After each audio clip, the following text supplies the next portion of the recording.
अस्सलाम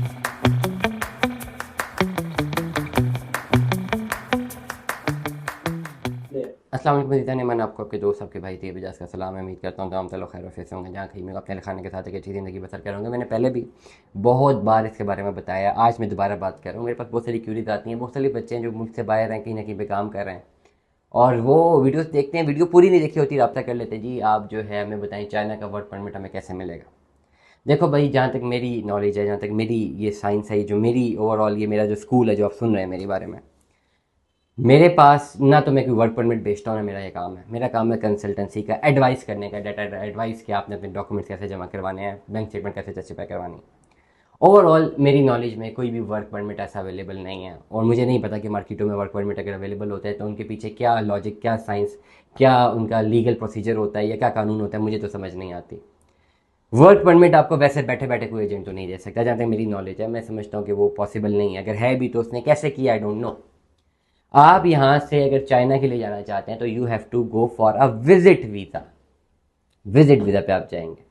ऐसा नहीं होगा कोई भी कंपनी आपको यहाँ पे बैठी होगी, जी नौकरी हम आपको करते हैं, आप चले जाएंगे और ये किसी एजेंट के पास पड़ा होगा। मुझे इसका प्रोसीजर समझ नहीं आता, मैं भी होता होगा।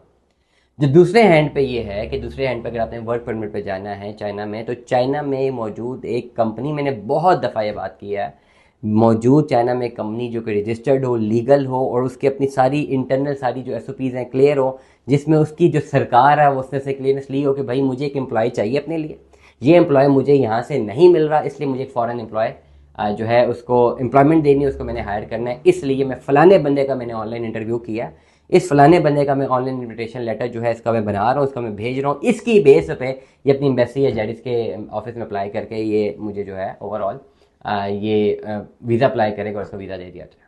वो इन्विटेशन लेटर जेन्युइन होना चाहिए, वो इन्विटेशन लेटर उसकी सरकार से अप्रूव होना चाहिए और वो आपके नाम का होना चाहिए, then it makes any sense. अब जो मार्केटों में अगर आपके पास वर्क परमिट होते हैं तो मैं भी किसी भी कंसल्टेंट के पास या किसी भी ओवरऑल जो वीज़ों का काम इस तरह करते हैं जिनके पास ये वर्क परमिट्स होते हैं, वो मैं भी उनकी कोई कंपनी दूँ वहाँ पे जिन्होंने ये अपना सारा का सारा प्रोसीजर किया हो, मे भी हो सकता और उन्होंने इन्विटेशन लेटर अप्रूव करवाए हों। लेकिन यहाँ पे एक चीज़ मेरा सवाल या निशान है कि अगर इन्विटेशन लेटर पहले से अप्रूव कराए हुए हैं तो फिर नाम आपके नाम का तो नहीं, क्योंकि आप तो बाद में उनके पास आए हैं।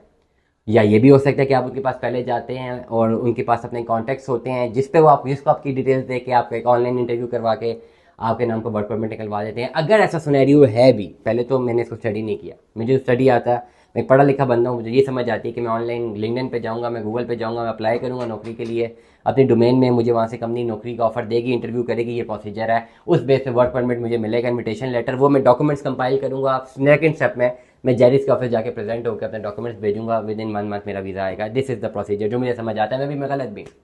लेकिन ऑन द अदर हैंड अगर आपने दूसरे सिनेरियो पे जाना है तो अगर ये पॉसिबिलिटी होगी और मार्केट से आपको कोई देगा तो वो पैसे लेगा और आपसे डेफिनेटली लाखों रुपये चार्ज करेगा। जिस भी कंपनी से इसकी डील होगी, डेफिनेटली जो कंपनी ने अपना सारा का सारा प्रोसेस करना है और उस कंपनी को आपकी ज़रूरत नहीं है, अगेन वो आपको प्रोसीजर कर रही है, इट मीन्स वो हर चीज़ की फ़ीस पे कर रहे हैं और जब वो हर चीज़ की फ़ीस पे कर रहे हैं जेब से तो उसको इन्वेस्टमेंट के पॉइंट ऑफ व्यू से कर रहे हैं और फिर उस इन्वेस्टमेंट के अगेंस्ट आपसे प्रॉफिट लेंगे और आपको अच्छा खासा महंगा वर्क परमिट से अलॉट करेंगे। जहाँ तक मेरी डोमेन है, मुझे वर्क परमिट अगर आपने मुझसे राय लेनी है तो मैं यही कहूँगा कि अपनी सीवी बनाएं और आप ऑनलाइन अप्लाई करें और नौकरी ढूंढें। मेरे पास कोई नौकरी नहीं है, मैं सिर्फ एडवाइस कर सकता हूँ। मुझसे आप रब्ता कर सकते हैं अगर आपने एक लीगल विजिट वीज़ा अप्लाई करना है और उसके लिए अपने केस तैयार करना है तो I can help you lot. मैं आपको बता दूंगा अपने कौन से डॉक्यूमेंट्स लगाने हैं, कौन से नहीं लगाने, कौन से एक्सेप्टेबल हैं, कौन से एक्सेप्टेबल हैं, कौन से नहीं है। तो this is the entire detail of China work permit. China का वर्क परमिट इस तरह अवेलेबल नहीं है, मैं बार हाँ बता चुका हूँ। आप सिर्फ विजिट वीज़ा पे जा सकते हैं। विजिट वीज़ा पे भी आपके पास इन्विटेशन लेटर होना चाहिए करंट, अगर आप पाकिस्तान से अप्लाई कर रहे हैं, क्योंकि ऑनलाइन आप चाइना का वीज़ा थ्रू वेबसाइट, जहाँ तक मेरी नॉलेज है, फिल वक्त अप्लाई नहीं कर पा रहे। आपको जेरिस के ऑफिस के थ्रू मे बी इसको अप्लाई करना पड़े या maybe to some extent embassy में, वो केस पे डिपेंडेंट होगा, केस की नेचर पे और इन्विटेशन लेटर पे। एनीवेज दुआ में याद रखिएगा, अपना बहुत सारा ख्याल रखिएगा। स्टे ट्यून में जा, सलाह हाफिज़।